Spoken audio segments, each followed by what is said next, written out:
Malaysia sedang dilanda krisis lambakan influencer yang sangat bodoh. Aduh, sayang banget ya.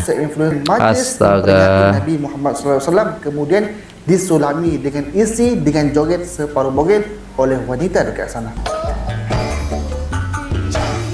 Malu lah kayak gini nih.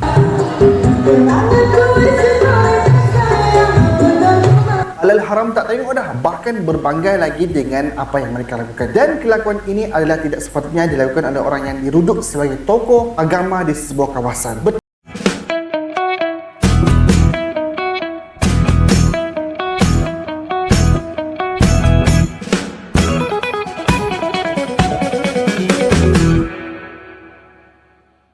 Assalamualaikum warahmatullahi wabarakatuh. Jumpa lagi dengan saya guys, Cak Mujib. Gimana kabar teman-teman semua? Semoga sehat selalu dalam lindungan Allah Subhanahu wa taala, dijauhkan dari segala mara bahaya, malapetaka, bencana dan bala serta berbagai macam penyakit. Amin amin ya rabbal alamin. Oke guys, kali ini kita akan mereaksi sebuah video. Ya, semoga teman-teman semua sehat ya.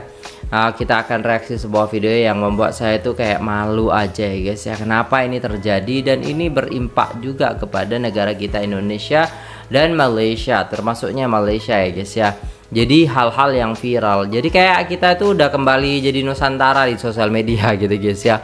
Apa yang dikonsumsi orang Indonesia, orang Malaysia juga konsumsi. Apa yang dikonsumsi oleh orang Malaysia, orang Indonesia juga tahu, seperti itu. Jadi di sini ada kejadian yang membuat saya itu kayak shock aja gitu. Kenapa hal ini bisa terjadi? Dan ya ini udah biasa banget di Indonesia dan tidak biasa di Malaysia, tapi sekarang Malaysia sudah mulai ikut. Naudzubillah. Dan aduh gak tahu guys ya, kok bisa hal ini terjadi ya guys ya. Aduh, seburuk itukah akhir zaman ini? Jadi mungkin benar apa yang di dalam hadis sebutkan, bahwasannya di akhir zaman ilmu itu, agama Islam ini terutamanya akan menjadi sebuah hal yang paling langka seperti itu. Sedangkan kebodohan, kemaksiatan itu akan menjadi sebuah hal yang biasa. Nah seperti itu ya guys ya, itu perumpamaannya seperti itu. Dan ini sudah mungkin berlaku sekarang ini ya guys ya. Dan ya kita akan tengok videonya, tonton dari awal sampai akhir supaya tidak salah paham. Dan buat teman-teman yang mau belanja, silahkan belanja aja di linknya Cak Mujib ya, supaya apa, supaya mensupport ya, supaya mensupport channel ini ya guys ya. Oke, jom kita simak videonya, let's go.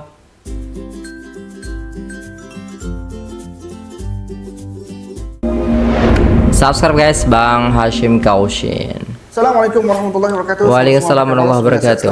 Dan diberikan kebaikan dunia akhirat. Untuk video ini ada dua benda yang saya nak highlightkan. Yang pertama ialah tren mempermainkan nama ayat kalimah Allah. Yang kedua adalah cara menunggang agama atas nama Nabi Muhammad SAW. Dan ini berlaku di sekeliling kita. Sahabat semua, pertama sekali saya nak cakap Malaysia dan Indonesia ini sekarang dah macam satu negara, disebabkan adanya media sosial, khususnya TikTok. Kita berkongsi semua benda. Apa yang berlaku dekat Malaysia, orang Indonesia tahu, dan apa yang viral dekat Indonesia, orang Malaysia pun tahu. Perbezaan dan juga batasan tu untuk hari ini tidak ada lagi. Semua kita dapat daripada tren joget sambil mempermainkan nama Allah yang dimulakan oleh orang Indonesia.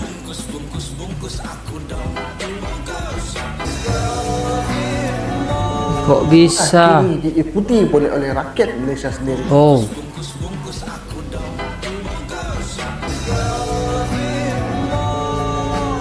Joget dulu kemudian ganti dengan nama Allah dan menyatakan itu hanyalah bergurau, bercanda, prank dan sebagainya. Perkara ini memang jelas apa yang berlaku di sana akan juga berlaku dekat sini. Dan yang terbaru di media sosial itu tren ataupun boleh dikatakan sebagai perkara yang diada-adakan, diciptakan dan dihalalkan oleh negara seberang. Oke. Jadi apa yang tren di Indonesia sama anak-anak sana juga ada trennya seperti itu, ditirulah seperti itu. Dan tren yang ada di Malaysia juga ditiru di Indonesia, like that mungkin ya, lebih ke situ. Tapi ini kenapa kok jeleknya gitu ya, enggak yang bagusnya gitu. Pasti yang jelek-jelek itu pasti lebih lebih viral, lebih ya diminati oleh orang-orang ramai ya guys ya. Itu mengadakan majlis Nabi Muhammad SAW kemudian disulami dengan isi dengan joget separuh bogel oleh wanita dekat sana. Malu lah kayak gini nih. Coba korang bayangkan kita yang nak datang dalam acara yang berunsur agama dengan niat nak dapat ilmu, dapat penghayatan, dapat pahala, dapat juga mengingati baginda Nabi SAW yang selalu kita lupakan. Siap bawa anak isteri lagi pergi majlis tu. Tapi bila berada dekat dalam majlis tu, kita disajikan pula dengan tarian separuh bogel dan juga hiburan yang bukan kita inginkan. Apa perkara ini berlaku? Adakah Islam perlahan-lahan dirosakkan dan dicampur adukkan dengan perkara batil oleh kumpulan-kumpulan tertentu? Apa pendapat korang? Boleh komen dekat bawah. Cukup dengan itu, majlis pengajian agama juga dijadikan sebagai konsert DJ. Dan ianya oleh gus-gus kalau dekat Malaysia ni boleh taraf ustaz-ustaz lah. Dan perkara ini cuba dinormalisasikan dekat luar sana. Sebab semua orang yang sepatutnya membawa kita kepada agama, bawa kepada kebaikan, ini yang nampak dia pula bawa kepada kebatilan.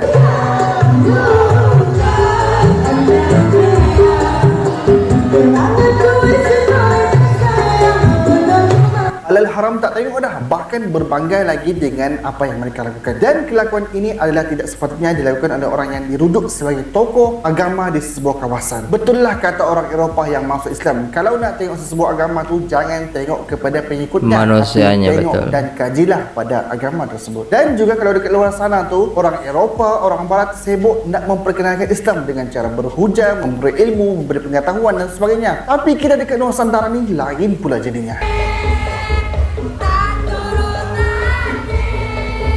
Munculnya berbondong-bondong orang yang nampak jahil. Abang semua kita kena ingat pesan baginda Nabi SAW, min asyratis sa'a ay yurfa'al ilm wa yasbutal jahal. Yang bermaksud di antara tanda-tanda kiamat adalah hilangnya ilmu dan tersebarnya kebodohan. Dan yes, perkara ini perlahan-lahan berada dan kita dapat rasai sekarang. Makin lama makin ramai orang yang tak betul. Dan aduh malu guys ya, masa pengajian dioplos sama ya biduan-biduan seperti itu. Apa ya, panitianya tuh nggak habis pikir lah, nggak tahu kenapa lah, atau nggak kalau memang istilahnya udah selesai pengajiannya dicopot aja dulu ya kan.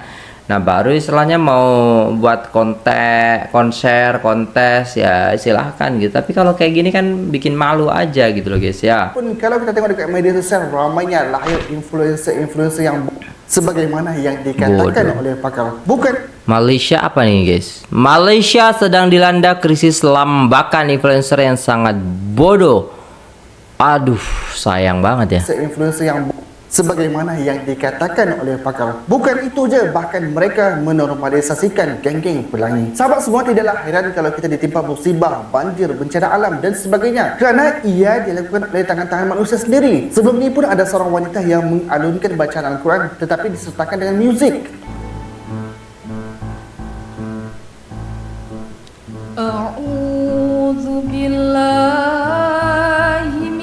Kok bisa? TVNU loh guys, pakai langgam Jawa dia. Enggak gitu caranya.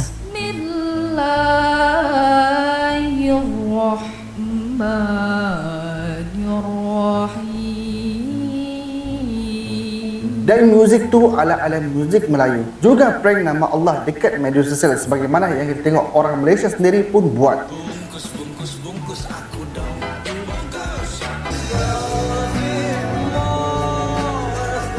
Dan menjadi tanya-tanya, bolehkah Al-Quran disatukan dengan muzik? Bolehkah prank nama Allah dipersendahkan dan dipermainkan? Jawapannya ialah tidak boleh. Sedangkan orang yang bising bercakap bila Al-Quran dibacakan, maka kita kena diam dan juga dengar. Sebagaimana firman Allah Subhanahu wa taala, wa idza quri'a al-Quran fastami'u lahu wa ansitu la'allakum turhamun. Yang bermaksud, dan apabila dibacakan Al-Quran maka dengarkanlah dan diamlah agar kamu mendapat rahmat. Jadi ya sahabat semua, Al-Quran yang dinyanyikan dengan alat muzik bukanlah yang diturunkan oleh Allah kepada Rasulnya dengan cara seperti itu. Kita diperintahkan membacanya dengan cara yang diajarkan oleh Nabi, dan umat Islam diperintahkan oleh Allah untuk memahami kandungan makna Al-Quran dan merenungkan ajaran dan juga hukum di dalamnya. Dan kita kena ingat, manusia ni boleh dihasut syaitan untuk merosakkan Islam. Manusia diberikan idea dan juga rancangan untuk mencampur adukkan agama dengan perkara-perkara pelik, menokok tambah dengan alasan hanya ingin bergurau, hanya ingin kelainan, hanya kerana seni dan sebagainya. Dan perkara ini telah jelas bagaimana firman Allah Subhanahu wa taala yang bermaksud, dan jika kamu tanyakan kepada mereka tentang apa yang mereka lakukan itu, tentu mereka akan menjawab,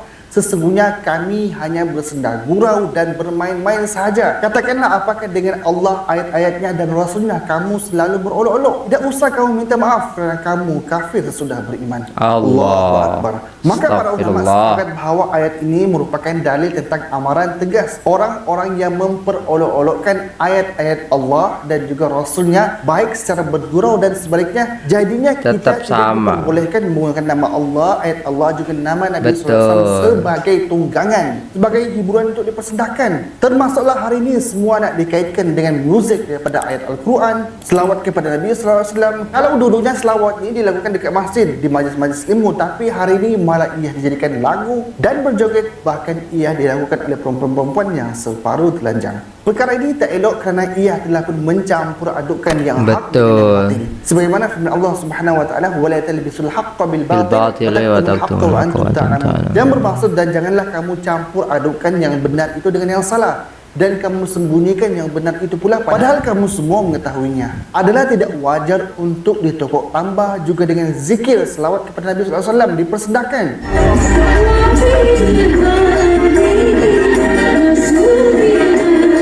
Jika kita buat, jadi yang nyanyi, yang nari, yang joget ya, yang nyanyi itu adalah sholawat. Kok bisa gitu ya?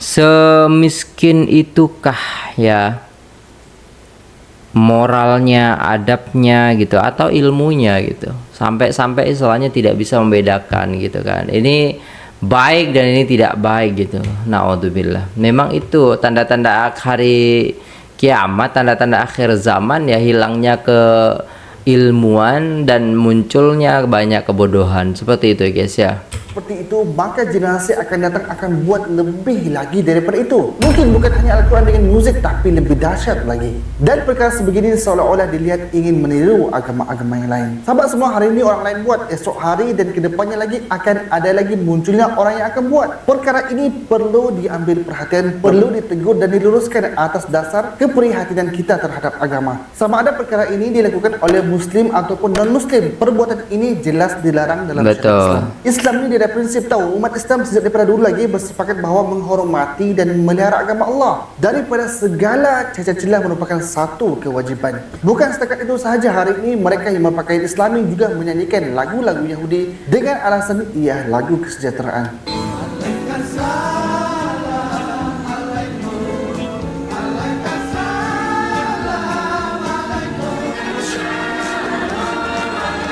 Sedangkan setiap lagu dan bait-bait bagi agama lain pasti ada maksudnya tersendiri. Betul. Tujuan penyembahan, persembahan kepada Tuhan mereka. Dan kebanyakannya ia berlaku di Indonesia. Bila ia berlaku dekat Indonesia, maka Malaysia pun pasti akan menjadi destinasi seterusnya. Seperti yang berlaku sebelum ini. Kalau kita tidak sedar, kita pun ikut apa yang mereka lakukan, ikut trend yang mereka buat. Bila ditegur, mereka akan keluarlah ayat-ayat, kau ni terpaling suci, kau ni penunggang agama dan sebagainya. Sahabat semua, hakikat Islam ini tidak menghalang umatnya untuk mengikuti perkembangan dunia seni, kemajuan dan lain-lain. Semua dalam dunia ini kita bebas nak melakukan apa sahaja, makan apa sahaja, buat apa sahaja, tetapi kena ikut syariat Islam. Dan ianya adalah kebaikan juga untuk manusia sendiri. Kalau salah, kita tegur. Dan juga bagi bukan Islam harus menyedari bahawa agama Islam ini mempunyai prinsip dan tidak mudah untuk diubah dan sebagainya. Apatah lagi melecehkan dan menghina kehormatannya, itu adalah perbuatan yang sangat berat dan penghinaan terhadap umat Islam itu sendiri. Namun akhir-akhir ini amat menyedihkan perkara itu turut dilakukan oleh orang Islam sendiri. Walau bagaimanapun kita akuilah zaman silih berganti zaman, tetapi perkara seperti itu berulang-ulang orang Islam sendiri yang memperlekehkan agama sendiri. Maka bagi yang tidak tahu, kita hindari dan perbaiki sebagaimana firman Allah Subhanahu wa taala,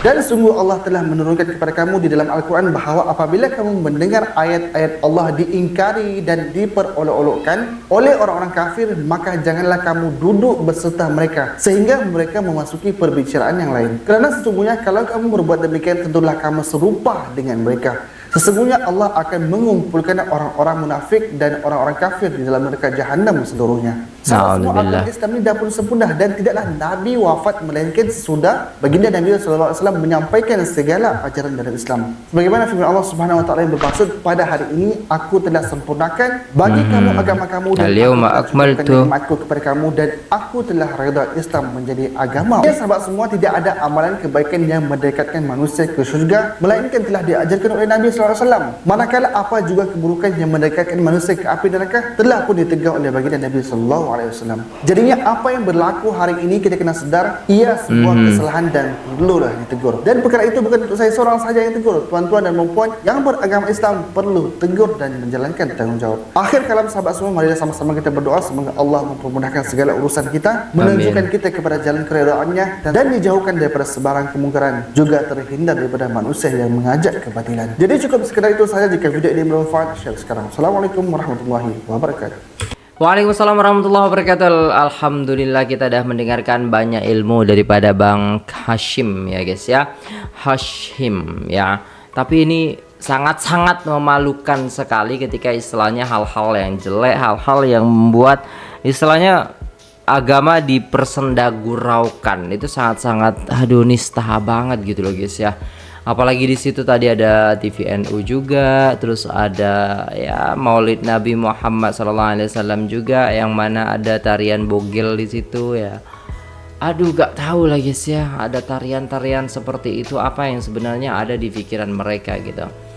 Dan memang kita sedang di penghujung zaman ya, di penghujung zaman yang mana istilahnya ya akhir-akhir gitu kan.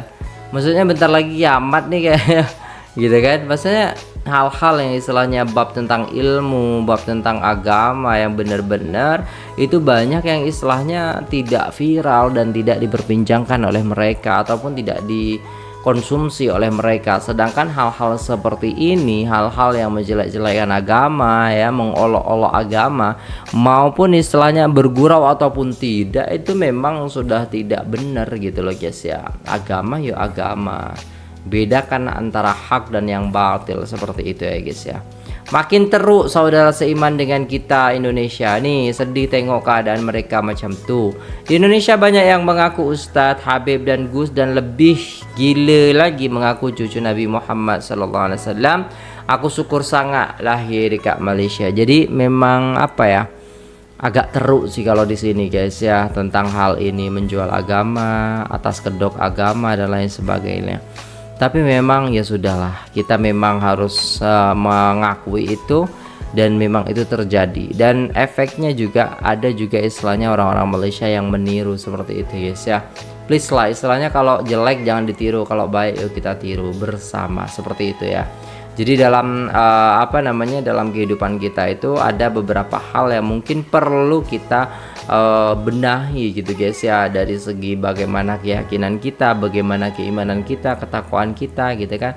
Dan itu harus membedakan mana yang hak dan mana yang batil. Jadi kita harus tahu mana, oh ini benar nih, oh ini ada hadisnya nih, oh ini dalam Al-Quran ada nih, oh ini ternyata ini dicontohkan oleh ulama, para sahabat dan lain sebagainya. Ya seperti itu. Jadi memang harus betul-betul memilih dan memilah mana yang benar dan mana yang salah, seperti itu ya guys ya. Dan semoga kita termasuk orang-orang yang dijaga oleh Allah Subhanahu wa taala, iman kita semakin bertambah dengan ketaatan kepada Allah Subhanahu wa taala, dan dijauhkan juga daripada kemaksiatan-kemaksiatan, karena sebenarnya yang melemahkan iman itu adalah maksiat ya. Jadi seperti itu ya guys ya. Jadi al-iman yazidu wa yanqus, yazidu bitta'ah wa yanqusu bil ma'siyah, seperti itu. Terima kasih, sampai jumpa di video selanjutnya. Jangan lupa like, share, komen dan subscribe. Saya pamit undur diri. Wassalamualaikum warahmatullahi wabarakatuh.